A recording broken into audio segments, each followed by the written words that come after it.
For the last wedding I went to, I wore my graduation gown. I mean, I'd only worn it once, and some friends and I have this fun agreement: we wear our graduation gowns to each other's weddings. But for this wedding, no such agreement exists, and I would feel way over the top to wear that dress. And what better occasion than this to sew one? And to buy some shoes, because based on my shoe collection, I'm not a typical woman.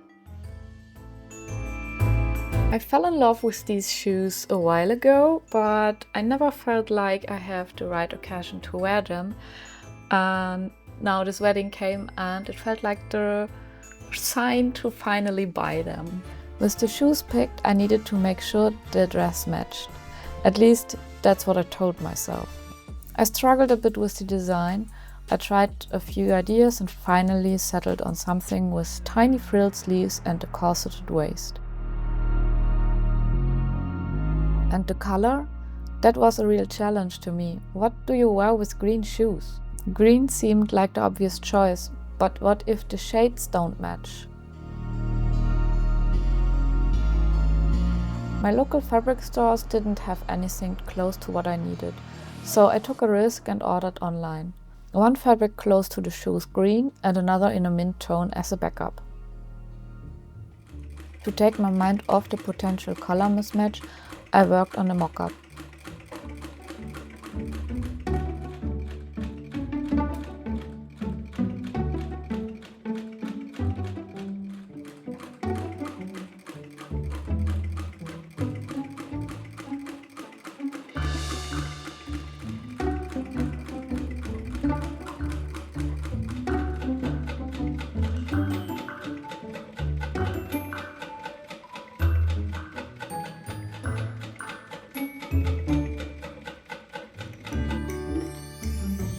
The first try was tight, very tight. Thankfully, I added extra seam allowance, so I ripped it open and re-sewed it with a narrower seam allowance.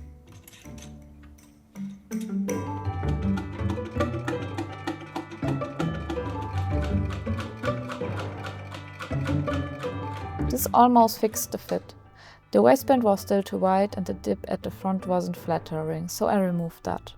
And I really wasn't sure about those sleeves. They looked a little bit like bumblebee wings, but I decided to keep them and see if they'd lie flatter with the real fabric. With the mock-up done, I was anxiously waiting for the fabric to arrive. The wedding was getting closer and I only had 3 days left now. The fabric has arrived. Let's hope that one actually matches the shoes.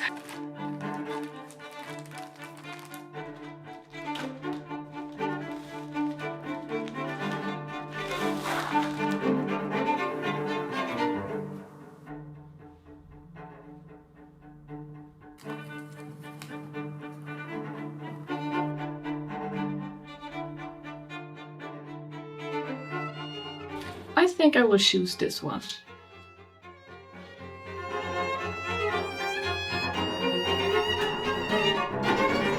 I started cutting out the pieces almost immediately. Actually, I wanted to be sensible and wait until the next day when I wasn't so tired, but life got busy, so naturally I ended up cutting the fabric the next night instead.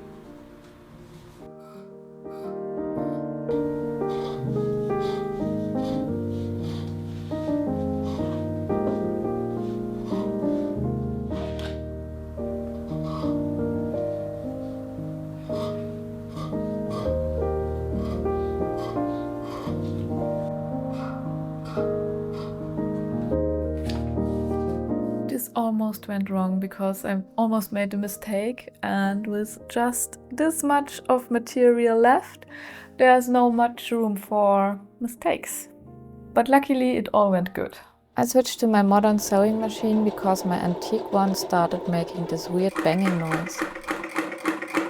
I didn't want to make it worse, so I put it aside for later when I have time to look into it.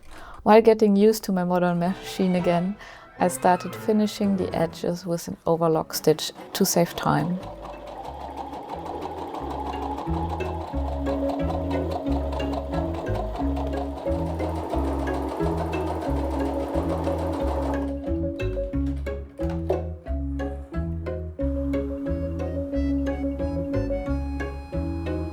I closed up all the main seams, but then remembered I wanted to add lacing to the back. So I made bias tape, folded it, sewed it and pulled it through itself to create little loops.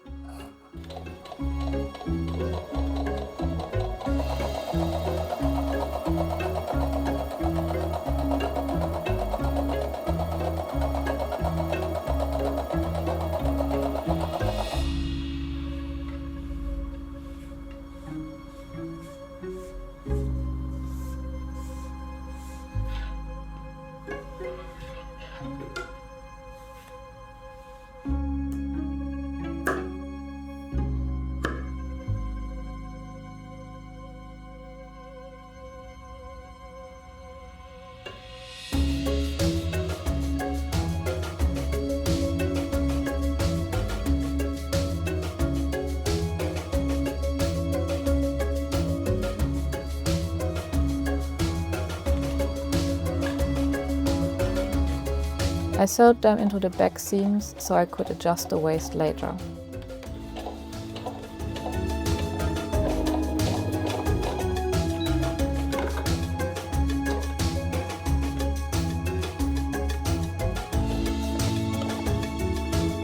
I really don't like rushing things, and the zipper, this one nearly broke me. It was 2 a.m. the morning of the wedding and I was still battling the zipper. So I decided to stop right there and get to bed. The next morning the zipper turned out okay. It isn't beautiful nor the right color, but the best I could get and do. Then I continued sewing. To save time I machine hemmed the skirt using white cotton wool cut on the bias.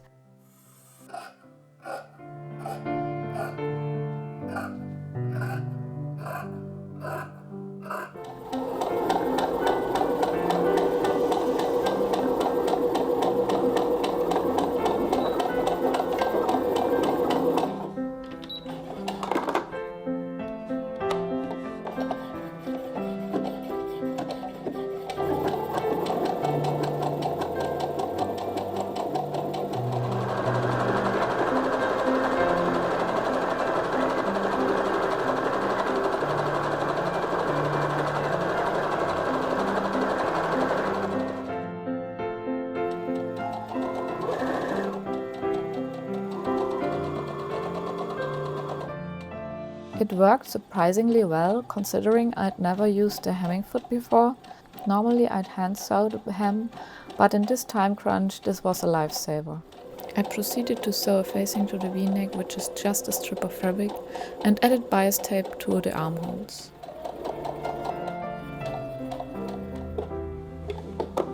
Even though I was rushing, I made sure to take some time for hand sewing.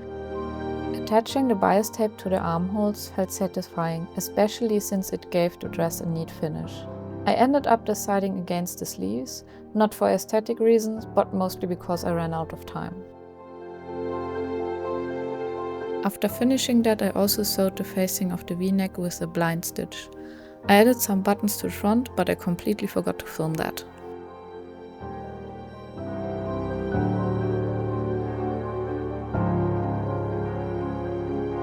10 minutes before we had to leave, I barely managed to cut off all the loose threads and quickly got myself ready.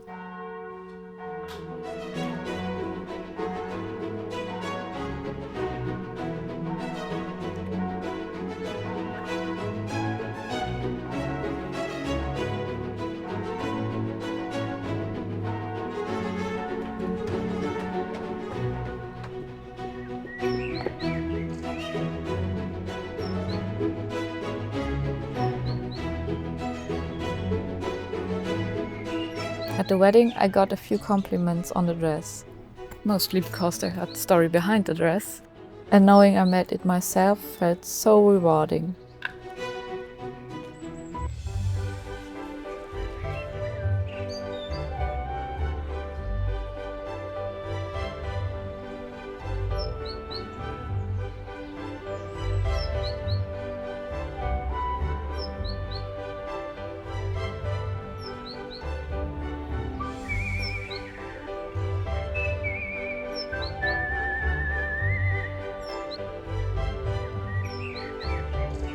Even with all the stress, it was totally worth it.